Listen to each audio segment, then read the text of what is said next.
student. This is me, Mohammad Waleed Anjum. I hope all of you will be fine.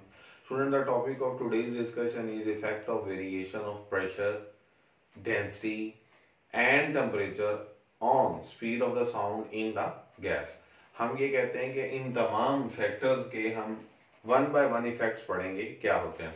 Effect of pressure. Student, pressure के effect को पढ़ने से पहले मैं एक छोटी सी एग्जांपल आप लोगों को दे देता हूं ताकि आपको बात सीखने में और समझने में आसानी हो जाए. हम ये कहते हैं कि सपोज हमारे पास ये कोई एक वॉल्यूम है, कोई फिक्स वॉल्यूम है, 1 क्यूबिक मीटर सपोज हम इसे कह लेते हैं, और इसके अंदर हमने ये गैस को इनक्लोज किया हुआ. और हम ये कहते हैं कि अगर ये हमारे पास पिस्टन है, ये बेसिक अंडरस्टैंडिंग में आपकी डेवलप करना चाह रहा हूँ. हम ये कहते हैं कि हमारे पास जो डेंसिटी ऑफ द गैस होती है, डेंसिटी वो किसके इक्वल होती है? मास पर unit volume.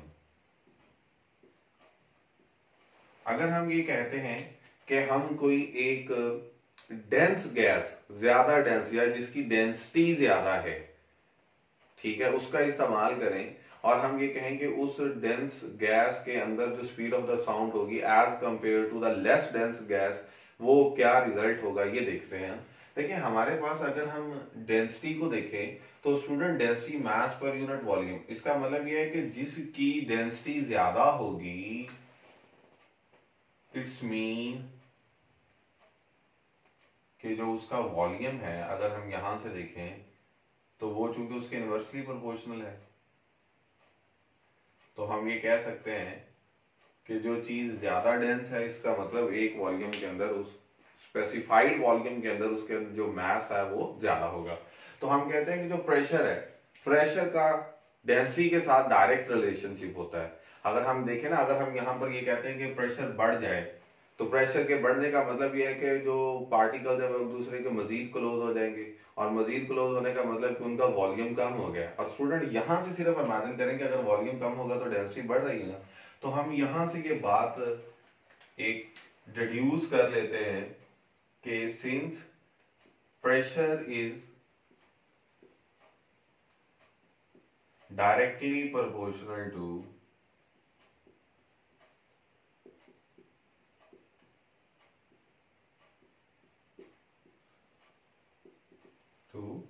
density, so pressure has no effect on speed of sound in gas. Student यहां से देखें, जो बात हम बेसिकली कर रहे हैं, हम लोगों ने कल जो स्पीड ऑफ द साउंड का रिजल्ट निकाला था फाइनल, उसको हमने लिखा था v equals to gamma p over rho, और हमारे पास यहाँ पे ये स्क्वायर रूट. स्टूडेंट अगर हम इस रिलेशनशिप को देखें तो यहाँ पर मैं ये कह रहा हूं कि जो प्रेशर है वो डेंसिटी के डायरेक्टली प्रोपोर्शनल है, या जो डेंसिटी है वो प्रेशर के डायरेक्टली प्रोपोर्शनल है.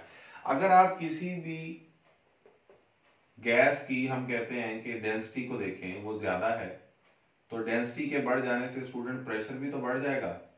और अगर प्रेशर बढ़ रहा है तो ये दोनों चूंकि एक दूसरे के डायरेक्टली प्रोपोर्शनल है, अगर सपोज हम ये कहते हैं कि 2% डेंसिटी इंक्रीज हुई है तो प्रेशर भी उसके कॉरस्पॉन्डिंग इंक्रीज हुआ होगा. तो लिहाजा ये दोनों चूंकि एक न्यूमिनेटर में टर्म है और एक डिनोमिनेटर में टर्म है, ये एक दूसरे के इफेक्ट्स को कैंसल आउट कर देंगे.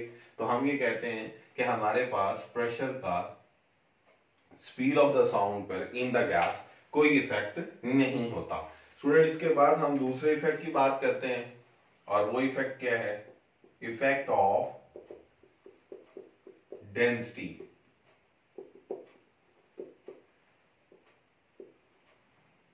ये कुछ थोड़ी सी अंडरस्टैंडिंग मैंने डेवलप कर भी दी है. हमारी बुक में वो ये बात कहता है कि at same temperature and pressure, ये मैं एक लाइन इसलिए लिख रहा हूं ताकि आपको at same temperature and pressure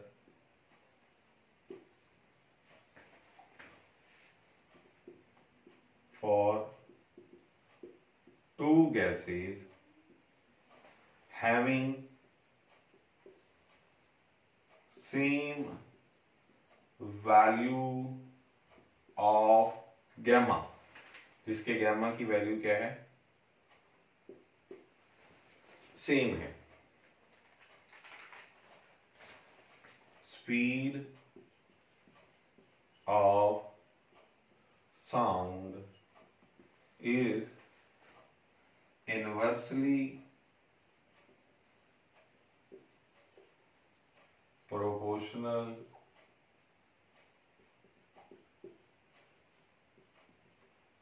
to the square root of their densities। जी हम स्टूडेंट अब हम इनकी एक्सप्लेनेशन कर देते हैं ताकि हमें पॉइंट समझ आ जाए। हम सपोज करते हैं कि हमारे पास दो गैसेज हैं, एक हम कह लेते हैं कि हाइड्रोजन है और एक हम कहते हैं कि ऑक्सीजन, जो बुक में हमारी एग्जांपल ली हुई। एक गैस हमारे पास हाइड्रोजन है, तो हाइड्रोजन की डेंसिटी तो मैं उसको लिख देता हूं रो H2, यानी कि डेंसिटी ऑफ द हाइड्रोजन, और इसी तरह से हम लिखते हैं डेंसिटी ऑफ द ऑक्सीजन। देखें स्टूडेंट, डेंसिटी यहां से देखें, ये मैं आपको पहले भी बता आया हूं, डेंसिटी इक्वल्स टू मास पर यूनिट वॉल्यूम, तो mass of the hydrogen and volume, और इसी तरह से मास ऑफ द ऑक्सीजन और वॉल्यूम।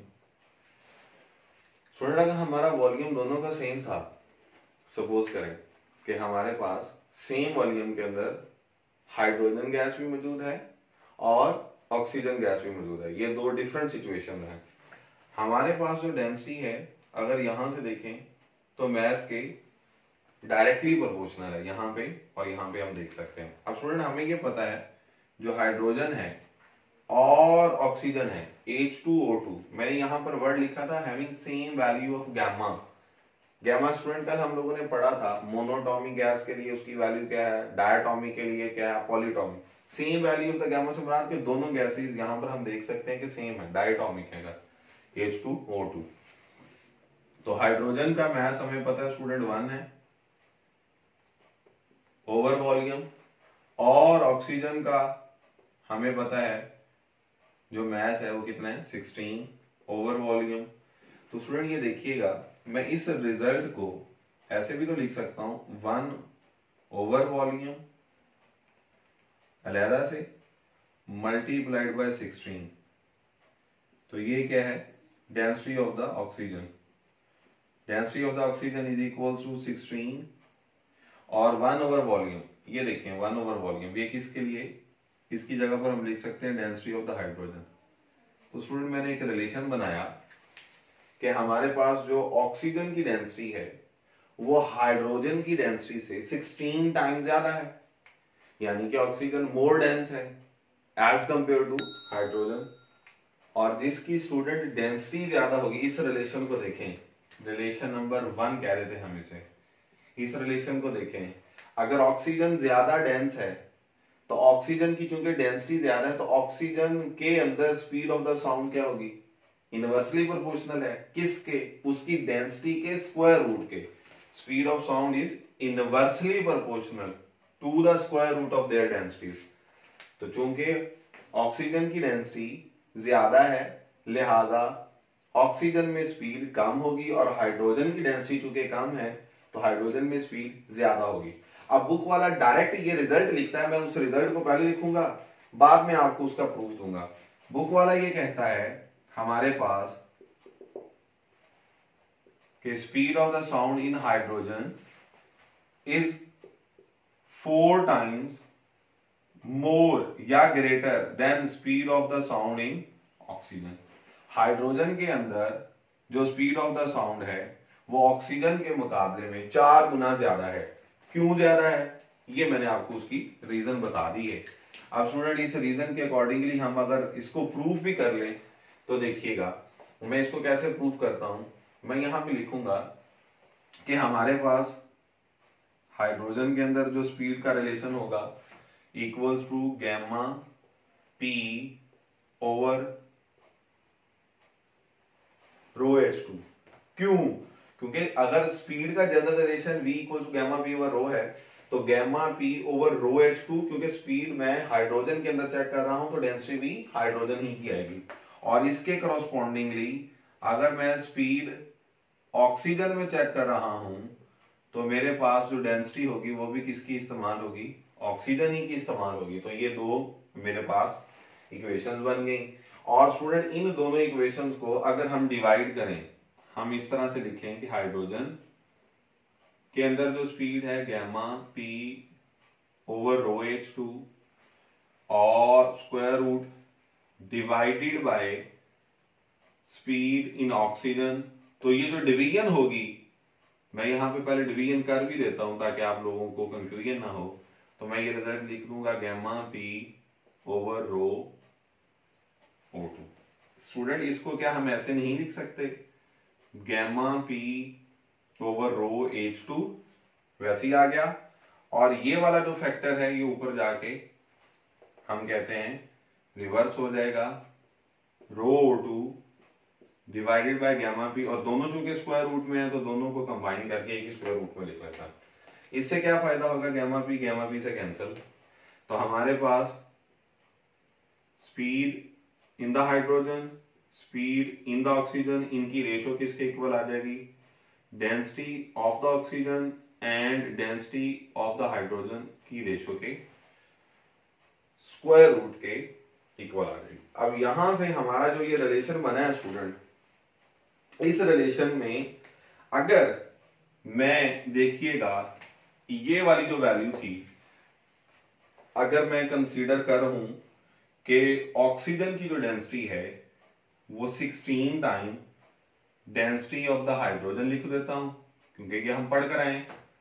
मैंने इस ऑक्सीजन की जगह पर ऑक्सीजन की डेंसिटी पर 16 time density of the hydrogen लिख दिया, और ये डेंसिटी ऑफ द हाइड्रोजन वैसे की वैसी आ गई, और स्क्वायर रूट हाइड्रोजन की डेंसिटी से कैंसिल, और जवाब क्या आ जाएगा 16 स्क्वायर रूट, जिस 16 हमें पता है स्क्वायर रूट किसके इक्वल होगा, 4 के इक्वल।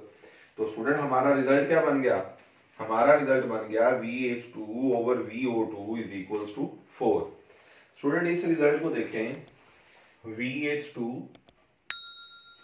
ओवर VO2 यानी कि हाइड्रोजन में स्पीड और ऑक्सीजन में जो स्पीड थी, इनका जो आंसर आया वो 4 के इक्वल आया। और अगर मैं इसी आंसर को आगे कंटिन्यू करूं, इसको हम एक्सप्लेन करें या सिंपलीफाई करें, तो हमारे पास क्या आ जाएगा स्टूडेंट, कि हाइड्रोजन के अंदर जो स्पीड है वो ऑक्सीजन के अंदर स्पीड से 4 गुना ज्यादा है। तो स्टूडेंट क्या ये वही रिजल्ट नहीं है जो हमने यहाँ पर बुक पे डायरेक्ट पढ़ लिया है। अब बुक वाले ने तो डायरेक्ट रिजल्ट लिख दिया है, कैसे आया है उसका प्रूफ मैंने आपको ये देखें एक एग्जांपल लेके करके बता दिया। यहाँ पर बच्चों के माइंड में एक सवाल आता है कि सर हमने प्रेशर ऑफ द हाइड्रोजन या प्रेशर ऑफ द ऑक्सीजन क्यों नहीं लिखा, डेंसिटी ऑफ द हाइड्रोजन और डेंसिटी ऑफ द ऑक्सीजन तो इस रिलेशन में लिखी। तो बेटा जी हम यहाँ पर क्या कर रहे हैं, same temperature and same pressure for two gases having same value of the gamma, जिनके गामा की वैल्यू सेम है, तो गामा भी दोनों का सेम है, प्रेशर भी दोनों का सेम है, तो डेंसिटीज के स्क्वायर रूट के इनवर्सली प्रोपोर्शनल है। जो ज्यादा डेंस होगी उसमें स्पीड कम होगी, और जो लेस डेंस होगी उसमें स्पीड ज्यादा होगी। ये हमारा इफेक्ट ऑफ द डेंसिटी हो गया। स्टूडेंट अगर हम बात करें इसके बाद हमारे थर्ड इफेक्ट की, जो क्या है, इफेक्ट ऑफ टेम्परेचर। अगर हम टेम्परेचर के लिहाज से इसे देखें तो टेम्परेचर का क्या इफेक्ट है, तो वो ये कहता है कि अगर हमारे पास एक गैस है, यहां पर ये कोई भी गैस है, इसको अगर आप हीट करें, मैं इसी को एग्जांपल के तौर पर इसलिए बता रहा हूं ताकि समझने में आसानी आ जाए। स्टूडेंट जब आप इसे हीट करेंगे तो हीट एनर्जी जो इस गैस के एटम्स को मिलेगी, जिसकी वजह से उनकी थर्मल काइनेटिक एनर्जी बढ़ नहीं जाएगी, और काइनेटिक एनर्जी बढ़ जाएगी तो हम कहेंगे ना टेम्परेचर बढ़ गया। तो effect of the temperature, temperature के बढ़ने से क्या होगा, टेम्परेचर के बढ़ने से ये जो पार्टिकल्स हैं या जो मॉलिक्यूल्स हैं गैस के, ये तेजी से ऑसिलेट करेंगे, और जब तेजी से ऑसिलेट करेंगे तो ये इस पिस्टन पर और इस साइलेंडर की वॉल्स पर फोर्स लगाएंगे। अब देखिएगा मैं इसको यहाँ पर बना भी देता हूँ, अगर मैं इसको ये कहूँ कि ये फोर्सेस इसको ऊपर की तरफ लग रही हैं, तो स्टूडेंट ये पिस्टन को ऊपर की तरफ मूव करेंगी या नहीं करेंगी, करेगी ना। और अगर पिस्टन ऊपर की तरफ मूव कर जाएगा तो वॉल्यूम बढ़ जाएगा, कम हो जाएगा, वॉल्यूम तो बढ़ जाएगा। और अगर वॉल्यूम बढ़ जाएगा तो स्टूडेंट हमें ये बात पता है कि वॉल्यूम के बढ़ने से क्या होता है। ये देखिए, हम इस सारे को जब हीट प्रोवाइड करते हैं तो टेम्परेचर बढ़ता है, टेम्परेचर बढ़ता है तो kinetic energy of the gas molecules बढ़ती है, जिसकी वजह से हम ये कहते हैं कि जो टेम्परेचर के बढ़ने से हमारे पास वॉल्यूम में इजाफा हुआ, यहां पर हम कहते हैं कि वॉल्यूम में इजाफा होगा। और स्टूडेंट अगर वॉल्यूम में इजाफा हो जाए तो हमने रिजल्ट क्या पढ़ा है, डेंसिटी इक्वल्स टू मास पर यूनिट वॉल्यूम। तो अगर वॉल्यूम में इजाफा हो जाएगा तो डेंसिटी स्टूडेंट क्या हो जाएगी, कम नहीं हो जाएगी।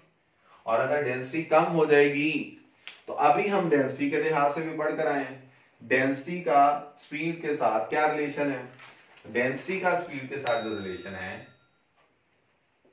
स्पीड डेंसिटी के स्क्वायर रूट के इनवर्सली प्रोपोर्शनल है। और अगर डेंसिटी कम हो जाएगी तो हमारे पास जो स्पीड है वो स्टूडेंट बढ़ नहीं जाएगी। तो लिहाजा हम ये कहते हैं, इन शॉर्ट इस सारे का रिजल्ट हम लिख लेते हैं।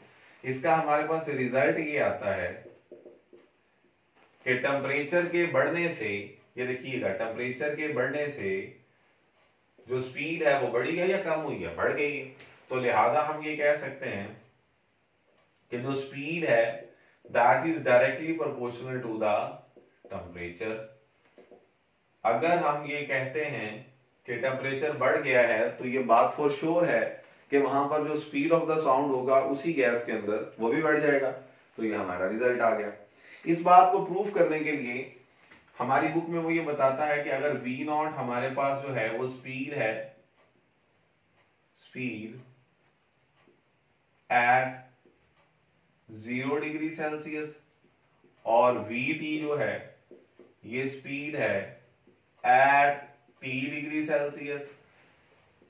ये मैंने not 0 Celsius, T degree Celsius. और इसी तरह से वो ये कहता है रो नॉट जो है वो अगर डेंसिटी है एट 0 डिग्री सेल्सियस और रो टी जो है वो अगर डेंसिटी है एट T डिग्री सेल्सियस, तो स्टूडेंट हमारा ये जो रिलेशनशिप है, इसी रिलेशनशिप को हम कैसे लिख सकते हैं, हम लिख सकते हैं V equals to gamma P over rho, ऐसे लिखते हैं ना स्टूडेंट। ये जनरल रिलेशन है ना।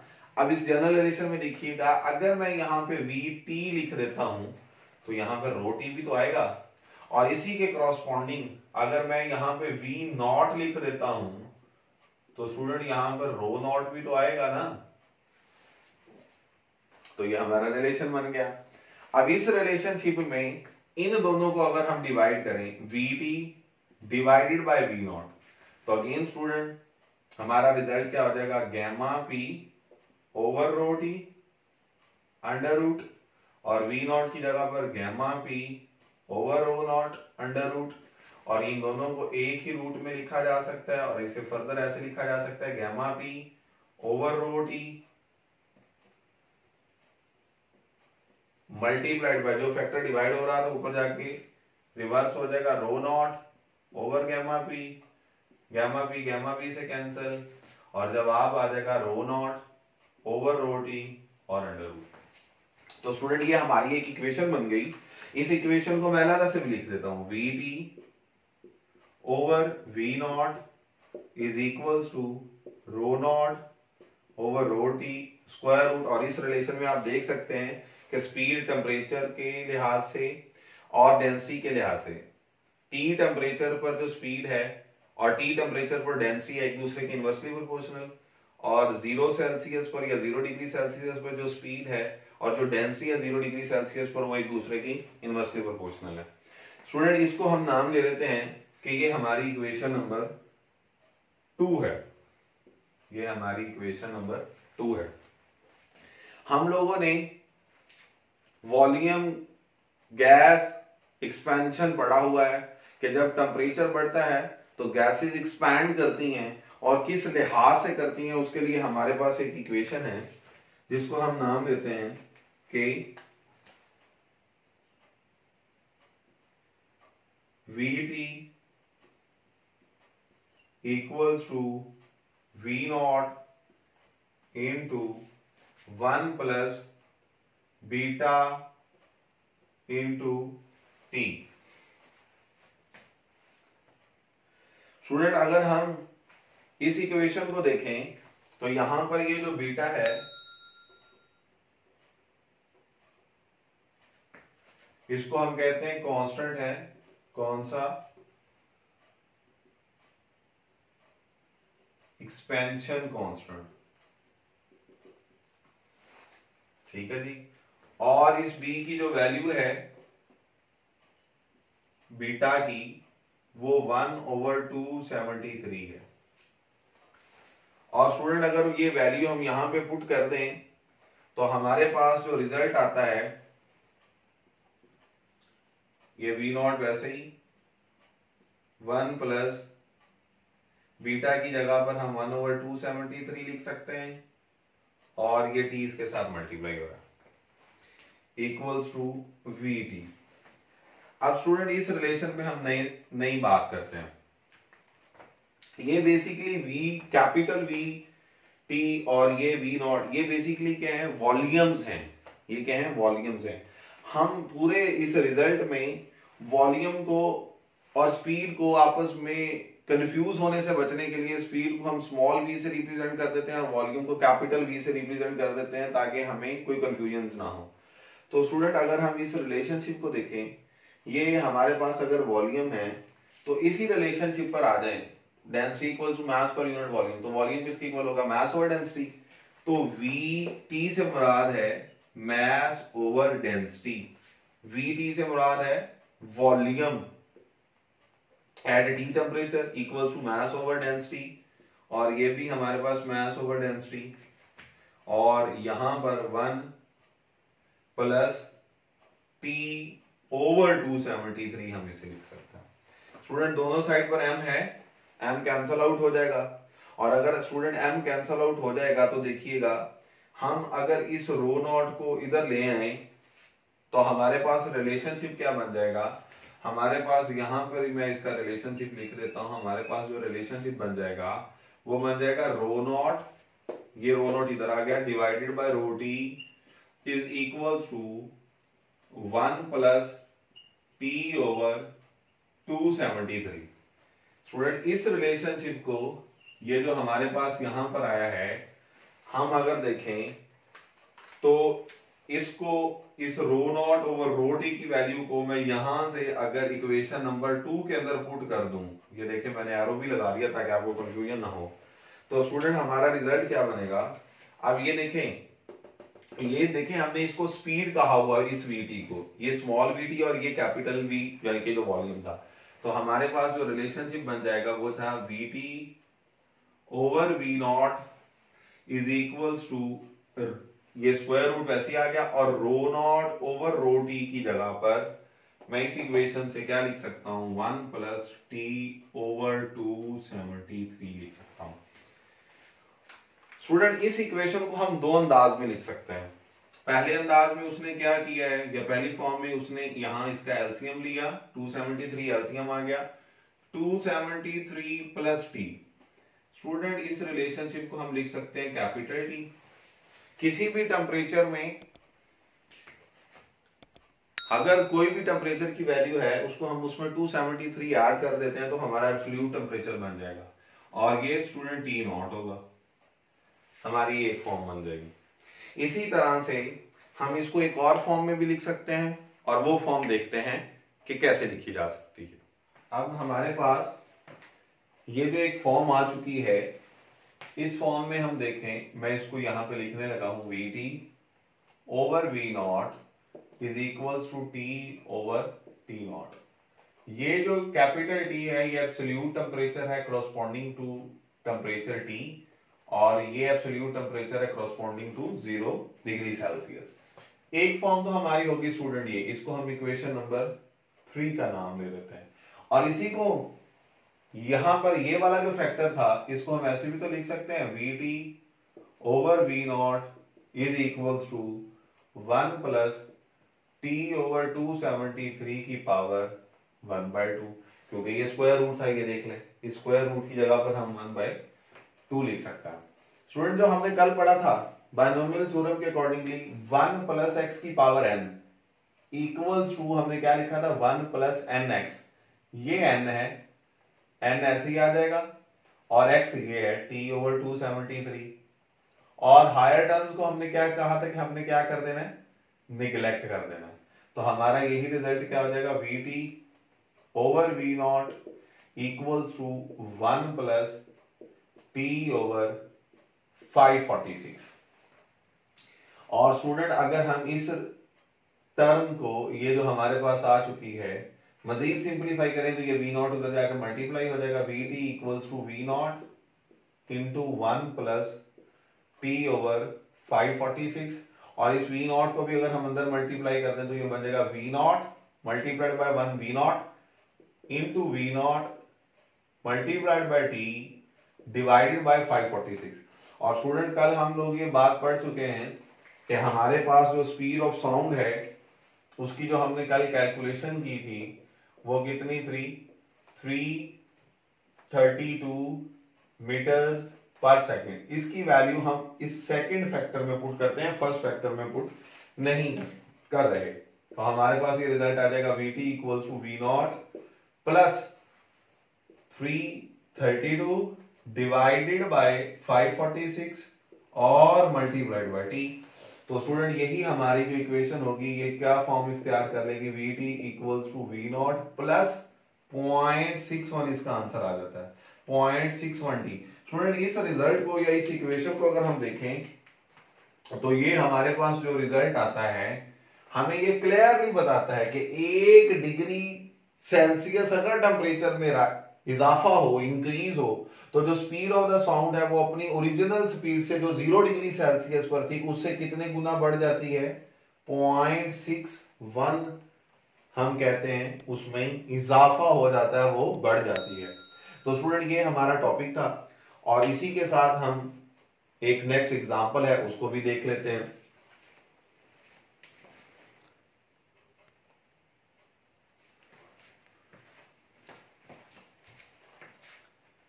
अब स्टूडेंट हम इस एग्जांपल को अगर देखें तो एग्जांपल बहुत ही आसान है। Find the temperature at which speed of sound in air is 2 times its velocity at 10 degree Celsius. यानी कि जो हमें टेम्परेचर गिवन है जिसको अगर हम देखें कि T नॉट जो है वो 10 डिग्री सेल्सियस है, तो हम इस रिलेशनशिप में 10 डिग्री में अगर 273 ऐड कर दें तो वो 283 केल्विन बन जाता है। हमने वो टेम्परेचर मालूम करना है T जिस टेम्परेचर पर जो वेलोसिटी है VT वो 283 पर जो वेलोसिटी है उससे डबल हो जाए, 283 पर जो भी वेलोसिटी है उससे डबल हो जाए, ये हमारा रिजल्ट है। तो स्टूडेंट हम एक टेम्परेचर 283 केल्विन है और एक वो केल्विन हमने फाइंड आउट करना है जहां पर जो स्पीड है वो 283 से डबल हो जाए, क्योंकि उसने हमें सवाल में कहा हुआ है। तो स्टूडेंट हम अगर ये रिलेशनशिप जो इक्वेशन नंबर 3 मैंने लिखी थी ये बहुत इंपॉर्टेंट है इस लिहाज से कि T नॉट इस केस में 283 केल्विन है, ये टेम्परेचर हमने मालूम करना है, और उस 283 के करस्पॉन्डिंग जो स्पीड है अगर हम उसे V283 कह दें, मतलब हम इस रिलेशनशिप को अगर कहें कि VT divided by V not, इस V नॉट की बजाय मैं ये कहता हूं जो गिवन टेम्परेचर था वो मुझे 10 डिग्री सेल्सियस था जिसके करस्पॉन्डिंग केल्विन 283 केल्विन आ गया, मैंने उसे V283 लिख दिया equals to T divided by T not, और जो T नॉट था उसको हमने 283 केल्विन लिख लिया। अब स्टूडेंट ये देखें हम ये कह रहे हैं कि उस टेम्परेचर T पर जो स्पीड है वो 283 से 2 गुना ज्यादा है, तो यानी कि ये वाली जो वैल्यू है आप ये एग्जैक्टली यहां पे पुट कर दें, और जब ये आप यहां पे पुट करेंगे तो देखिएगा रिजल्ट क्या बनेगा, ये बन जाएगा 2 into V283 divided by V283 equals to T over 283 और स्क्वायर रूट 283 से कैंसल, और हमारे पास जो रिजल्ट आएगा वो आ जाएगा 2 is equals to T over 283 और अंडर रूट। और अगर दोनों साइड पर हम स्क्वायर ले लें, अब ये मैं यहां पे कर देता हूं, यहां पे थोड़ी जगह की हम कहते हैं कमी है, दोनों साइड पर अगर हम स्क्वायर ले लें 2 का स्क्वायर हो जाएगा T ओवर 283 और रूट तो पहले ही था, हमने स्क्वायर लिया ताकि इस रूट को खत्म किया जा सके, तो ये बन जाएगा 4 is equals to T over 283, क्योंकि ये स्क्वायर और रूट कैंसिल हो जाएंगे। तो स्टूडेंट ये जब जाके वहां पर मल्टीप्लाई होगा तो हम इसे लिख सकते हैं 4 multiplied by 283 equals to T, और ये बन जाएगा 1132 केल्विन और 859 डिग्री सेल्सियस। ये हमारा इसका रिजल्ट बन चुका है। स्टूडेंट आई होप कि आपको ये लेक्चर समझ आ चुका होगा। Please don't forget to like and subscribe my channel and keep good care of yourself. Till then, Allah Hafiz.